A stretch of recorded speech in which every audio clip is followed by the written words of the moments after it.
So here's a look at the launcher that we're going to be using today to study projectile motion.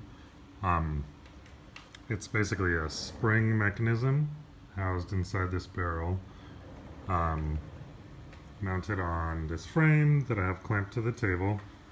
The frame allows us to change the angle of the mounting, and then there's a simple gravity protractor here. It lets us read the launch angle.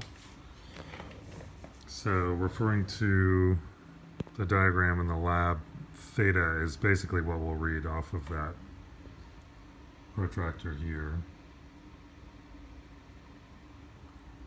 The launcher hopefully has the launch position of the ball indicated on the outside at the end of the tube.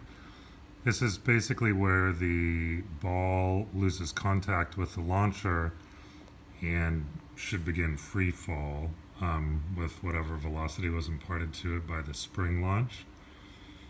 So H in the lab diagram, the height of the ball launch position over the floor, you can find by dropping from here down to the floor, which is what I've done here. You can see I have a little mark on the post-it note. That is basically the launch position of the ball as projected down to the floor using a plumb bob.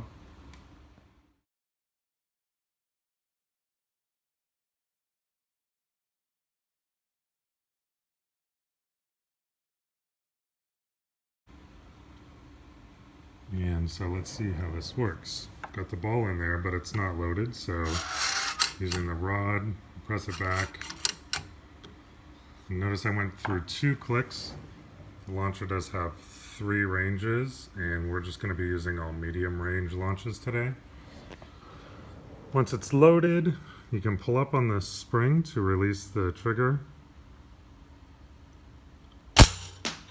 and the ball launches out and gets lost in the blanket.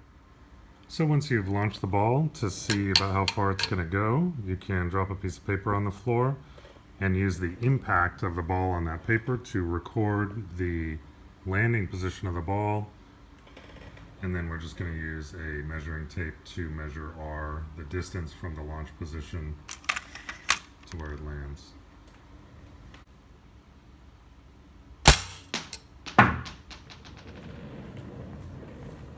Take a look.